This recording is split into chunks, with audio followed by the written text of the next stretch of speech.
This is Chasing News with Bill Spadea. Hear from the mother of a man whose arrest is going viral. And I was just like crying because, he's my son. And what the family plans to do. 90% of people worldwide hold sexist beliefs. This is not the way we should act. Wait till you hear from a UN official about the shocking numbers. A coronavirus special, how children are being affected. In some ways, it's exciting, but kind of scary for them at the same time. And the most important thing you can do for them. Plus, de Blasio making controversial comments about black voters. Don't talk about what the black people are doing and what the women are doing. What he said that got our A+ panel all fired up. Then, how to stay in brand new, fully furnished apartments that are, wait for it, ready for Instagram. I'm Jeanette Hoffman, in for Bill Spadea, and this is Chasing News. Tonight, a growing number of coronavirus cases in our area. New York Governor Andrew Cuomo announcing Friday that there are at least 44 confirmed cases in New York State, 34 of those in Westchester County. 4,000 people are under self-quarantine in New York State. 2,700 of those are in New York City. New Jersey announced its fourth confirmed case. President Trump signed an $8.3 billion funding package to fight the virus and visited the Centers for Disease Control and Prevention headquarters. And the annual South by Southwest Festival, scheduled to begin next Friday in Austin, Texas, was canceled.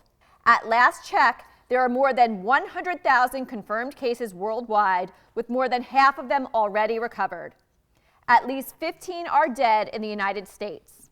With the coronavirus impacting the economy, healthcare, transportation, education, and more, we wondered about something else. Let's bring in A+ panelist, criminal defense attorney, and former prosecutor Bob Bianchi to talk about the potential legal fallout from the virus.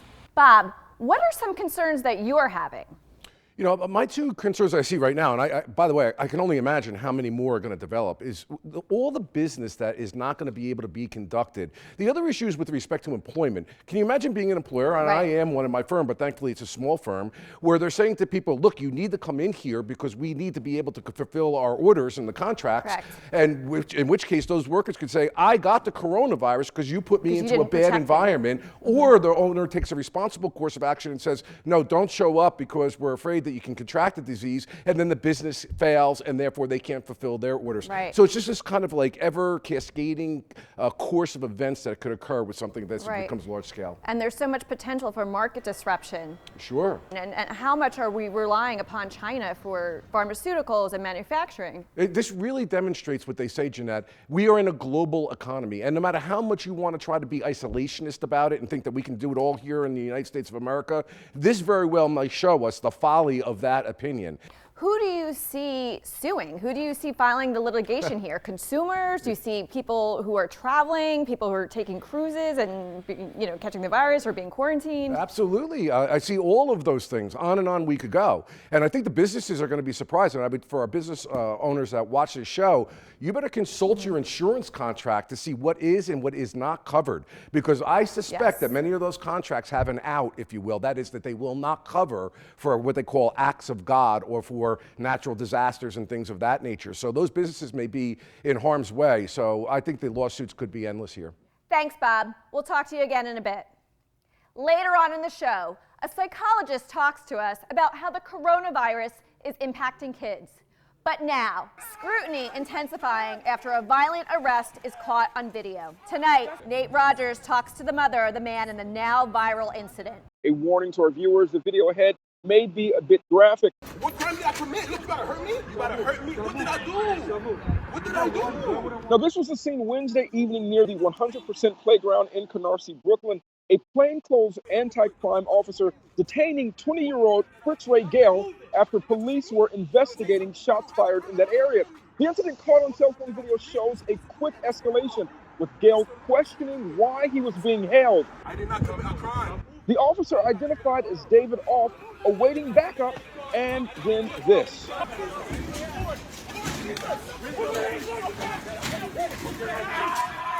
what Gail's family and local activists call excessive force. The 20-year-old on the ground screaming, multiple officers surrounding him, and at least a few officers seen tackling him. Gail was unarmed. This is the typical lifestyle of cops, just harassing and abusing and targeting young black men because they have a hoodie on. Gail's mom says her son does not have a criminal background, is a good kid, works 2 jobs, and is in school. She says the situation reminds her too much of the Eric Garner case. This is the same thing been happening again, time and time again. Police say officers saw Gail and a friend smoking marijuana at the park before the arrest. Police also say both men ran away from the officers when they were confronted. NYPD Commissioner Dermot Shea says they are investigating. At this point in time, I have nothing to indicate that they were in any way tied to the ShotSpotter incident. And finally, Jeanette, Gail was charged with marijuana possession, resisting arrest, and obstructing justice. His attorney is calling for the district attorney to investigate this case. The family also wants all of the officers involved to be fired, and they plan to host a rally at the park tomorrow at 12 noon. Thank you, Nate. Stay with us. I'm going to bring in our A-plus panel, Lisa Durden, social commentator, and Bob Bianchi, criminal defense attorney. Bob, I'm going to go to you first. As a criminal defense attorney, the video looks pretty bad, but we don't know all the facts. And that is such a key part of what you just said. You need to know all the facts. There was flight that was involved here. This is what the officers are going to be arguing. There was gunshot. They were going on a gunshot call, and from what it looks like in the video, the officer calls for backup. Given that environment, what I think happened, in my opinion, is that these officers are responding there, and they think that there is a threat to that officer in a gun-related incident, and they take him down to the ground. But here's the thing I also got to say. When he's joining with the police officer and moving around and the officer's telling him, stay where you are, this is what causes people, the officers, to take you to the ground. And when that happens, they don't have to fight a fair fight. Lisa, what is your gut reaction to that video? I cannot stand when white people see a video and they continue to say, we don't know what happened before then. All we see on the video is the man asking him simply, what did I do? What did I do? The video tells you what happened right then and there. You're on the ground. What's going on in the community right now? I'll tell you, Jeanette, there really is a mixed reaction. When you talk to the family also said that, again, the officers walked up and they were not in uniform. One other noteworthy thing that the mom told me today, she said, I tell all of my sons, she says, whenever they are confronted by police, do not argue with them, comply. The mom tells me she's so happy that her son complied because it could have turned out a different way. Well, we're going to follow this story very closely. Thank you all for being here. We're going to leave it there. Now let's take a look at the headlines we're chasing for you tonight. Look at this disturbing video. Police say a teenage girl was brutally attacked and robbed by a gang of teenage boys in Brooklyn. The video shows the attack on Utica Avenue in Crown Heights Thursday afternoon. Police say her shoes, iPhone, and debit card were stolen during the attack. She was taken to a nearby hospital for bruises. Officials are investigating why she was targeted. If you have any information, please call the NYPD. At least 11 people hurt after a fire in the Bronx, and officials think the fire was set intentionally. The flames broke out just after 9 a.m. Friday morning on West 242nd Street in Riverdale. You can see the scene in the Citizen app video. Authorities say at least 4 people were critically hurt and at least 7 suffered minor injuries. Police say a man in his 40s was among the victims, but he's also being looked at as a suspect. President Donald Trump getting a first-hand look at the damage from Tuesday's tornadoes in central Tennessee. Trump touring the area on Friday amid rebuilding efforts. The storms flattened buildings, separated families, and killed more than 20 people and injured at least 88. Weather officials clocked one tornado's wind speeds at 175 miles per hour. Trump on Thursday approved a disaster declaration to make federal assistance available to those impacted by the storms. And that's a look at the headlines we're chasing for you tonight. Today is International Women's Day, but 2 new studies suggest we still have a long way to go to combat sexism and gender bias against women. First, a study published by the United Nations Development Program showed nearly 90% of the world's population of every gender holds some prejudice against women. The prejudice views include that men are better politicians and business leaders, that higher education is more important for men, and that men should get preferential treatment in competitive job markets. Another international study found that 28% think it's okay to make sexual jokes at work. In a survey of more than 20,000 people in 27 countries, researchers from King's College London said they found, quote, significant differences in what men and women perceive to be acceptable workplace behavior.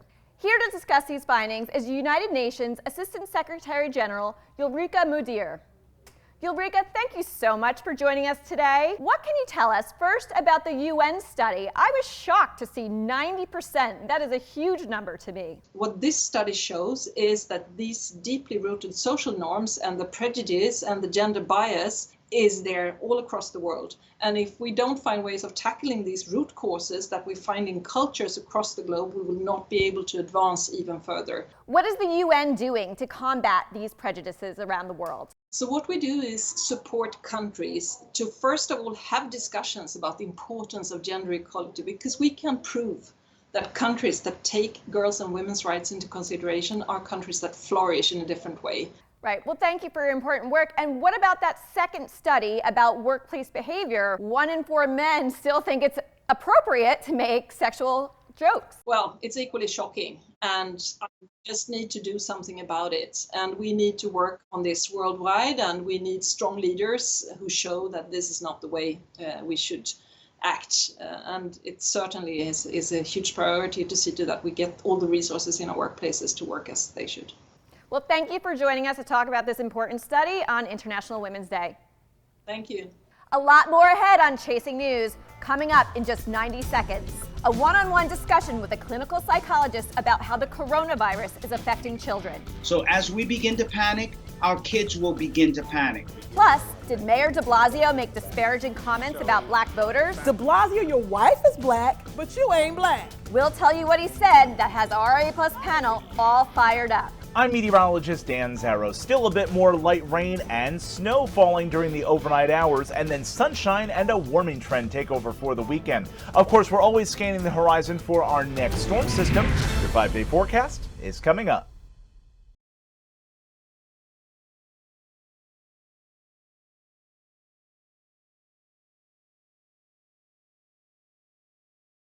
You're watching Chasing News with Bill Spadea. Welcome back.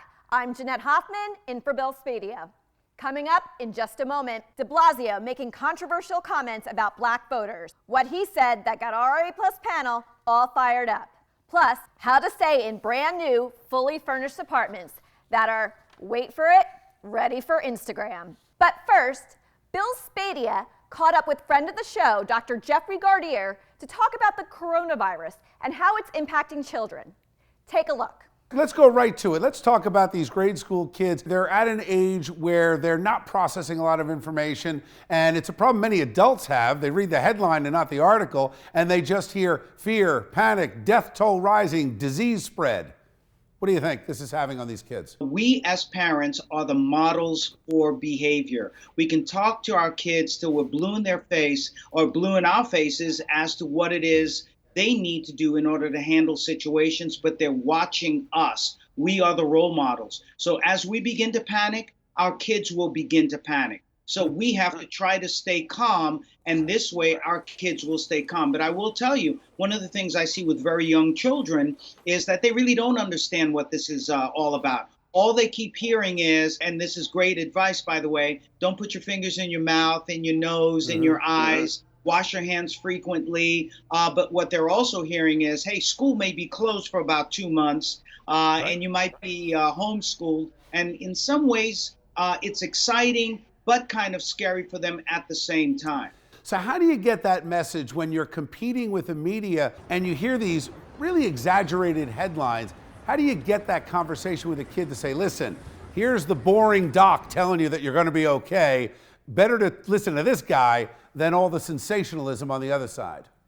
Well, I really believe that if you can't beat them, join them. So get on the internet, get on social media with your kids. And when they go to some of the sites that may be more inflammatory than anything else and may not be giving accurate information and telling horror stories, pull them back over to a CDC site, pull them back over to a medical site and sit with them and go through it very carefully and give them the information that they need as well as the empowerment strategies.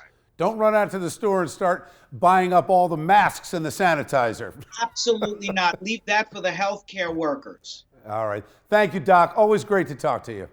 My pleasure. Bill de Blasio says black voters who supported Joe Biden for the presidential nomination are doing so largely because of his ties to President Barack Obama. The mayor made the comments in an interview on MSNBC about how Bernie Sanders lost the black vote to Biden on Super Tuesday.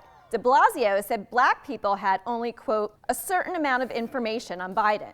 De Blasio endorsed Sanders last month.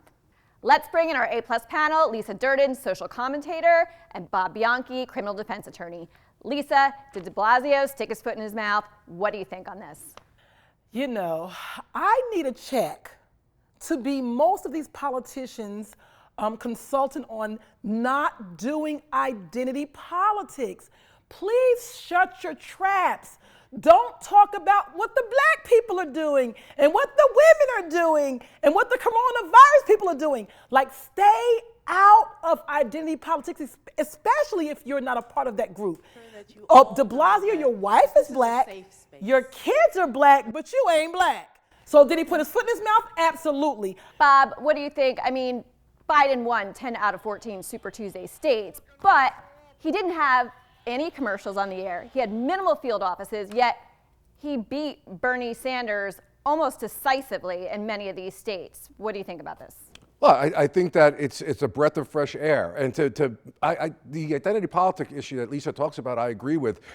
Joe Biden has been a supporter in the black community, known in the black community, worked for the first black African-American president of this country. To suggest that black folks are just voting for him for that reason alone really takes away from the gravitas of what Joe Biden has done for them for so many decades. There's a symbiosis there. And it's really odd coming from Bill de Blasio in my mind, given the support that he has in the African-American community. So, but listen, I think we need to take a step back with this a little bit. The guy made a gaffe, okay? Well, he makes tons of gas, right? This is nothing new for de Blasio. I'm a Bernie supporter, and I'm a Bernie supporter. I guess he supports Bernie, but I still think that's just totally ignorant to start to wondering, guess what happens? When you lose, you just lose. Yeah. And Bernie just lost there. That's it. Suburban women came out in droves for Biden. Yeah. He didn't say that about suburban women. We got to leave it here. We'll talk about it more next time. Thank you guys both for being here. It's the weekend. Let's bring in meteorologist Dan Zero. Dan, what's this I'm hearing about a storm? So, Jeanette, it's become very clear that if the timing or track of this storm system were slightly different, we'd be buried in snow right about now. But it's not going to turn into a monster until it reaches the open ocean. We still have some light rain and snow left to fall overnight, maybe even a coating on the ground in spots, especially higher elevation areas, but we're not expecting any big-time travel issues here. Precipitation will exit by around 7 or 8 o'clock tomorrow morning at the latest, and then skies clear to sunshine. One other thing we'll have to watch for tomorrow is minor to localized moderate coastal flooding as that system churns up the Atlantic. 33 tomorrow morning, 46 for a high. That's on the cool side, especially with a stiff breeze stirring up the air, but again, at least we'll clear away to beautiful sunshine by the afternoon. Now, the second half of the weekend, let the warm-up begin, and that's going to intensify even more into early next week. High for Sunday, 57 degrees with more sunshine, calmer winds. It is going to be a beautiful spring-like day. Monday, even warmer at 65, just a few fair weather clouds coming into play. And then our next storm system, really a pair of fronts coming in for Tuesday and Wednesday with at least some rain. I could see some wintry component coming into play late on Wednesday, but that's not entirely clear. I'm not concerned that this is going to turn into a big storm, but something we'll have better resolution on early next week. Have yourself a great weekend. I'm meteorologist Dan Zero. Thanks, Dan. The ever-changing hospitality business. Vacant luxury apartments are now becoming so-called pop-up hotels with social media in mind. Fox Business Network's Cheryl Casoni has more. It is the newest trend in the hotel industry, pop-up hotels, giving people the ability to stay in brand new, fully furnished apartments with tons of space, plus the amenities of a traditional hotel. Why hotels are popping up in Washington, D.C. and Seattle, with Houston next up. So why a pop-up? Why Hotel CEO Jason Buden says it's great business for the apartment owner. When someone builds a high-rise apartment building, like in New York or D.C., they deliver all of the apartments at once and empty. And then it takes a year or two to fill up with residents. What we do is we take 100 or more units in that building, we pre-furnish them, and run a hotel out of the vacancy. So if you're the kind of person that likes to run in the morning you can come home and use the washer and dryer. And if you're the kind of person that wants to sit on the sofa and stream Netflix or Hulu, you can do that. You're not in this tiny room. But it's not just the pop-ups that are changing the hotel industry. Instagram has changed the industry, and now it's about an Instagrammable experience like the Eloise Suite at the Plaza. Let's go check it out. Created by fashion designer Betsy Johnson, the room is completely decked out in pink, and it's a kid's dream. It's got costumes, books, toys, and dolls, all belonging to the fictional character. But it will cost you, rates beginning at $2,000 a night. Another NYC hotspot for social media, the blinged out Baccarat Hotel, inspired by the legendary French Crystal Company. It has 17 crystal chandeliers on the first and second floors. Guests come from all over the world to take Instagram-worthy pics of the palatial bar that has 4 chandeliers. The Grand Salon has 5. Visitors spend as much time snapping pics as they do eating. Average rates start at $900 a night. But if you get that perfect Instagram post out of it, maybe it's worth it. In New York, Cheryl Casoni, Fox Business. Thanks, Cheryl. We have a meatball alert. Find out how many meatballs A+ panelist Bob Bianchi must eat tomorrow and why. Next.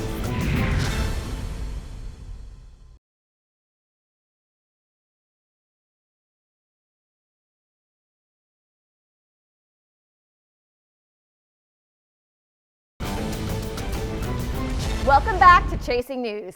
I'm Jeanette Hoffman, in for Bill Spadea. A meatball throwdown is happening tomorrow. A+ panelist Bob Bianchi is among the judges for the sold-out Order Sons and Daughters of Italy in America's Meatball Throwdown in West Berlin, New Jersey.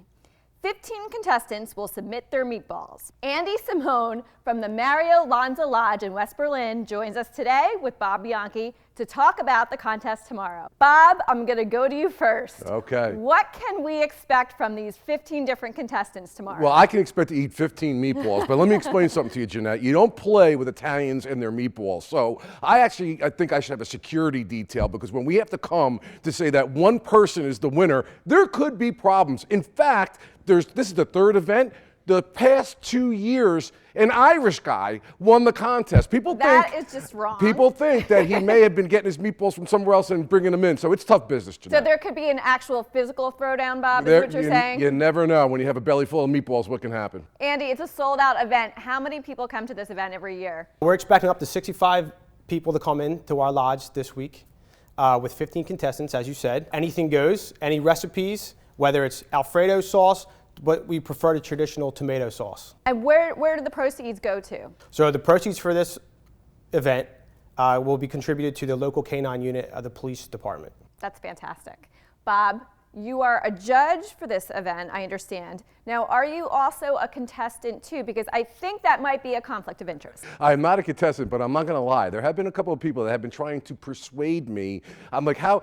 I'll have a raisin in my meatball. My wife's submitting the meatballs, like kidding around, because there's a lot of competition about this. But I just want to say one thing on a serious note. What this lodge is doing is amazing. The Order Sons and Daughters of Italy in America gives millions and millions of dollars in charity. It's a national organization, the largest Italian-American organization in the country. We're very proud of what we do. It sounds like a delicious event, but also a meaningful one too. Yes. Thank you guys both for being here. You got it. And that's all we have for tonight's show. You can follow me on Twitter at JeanetteNJ and the show at Chasing News. Thanks, have a great weekend, and we'll see you right back here on Monday.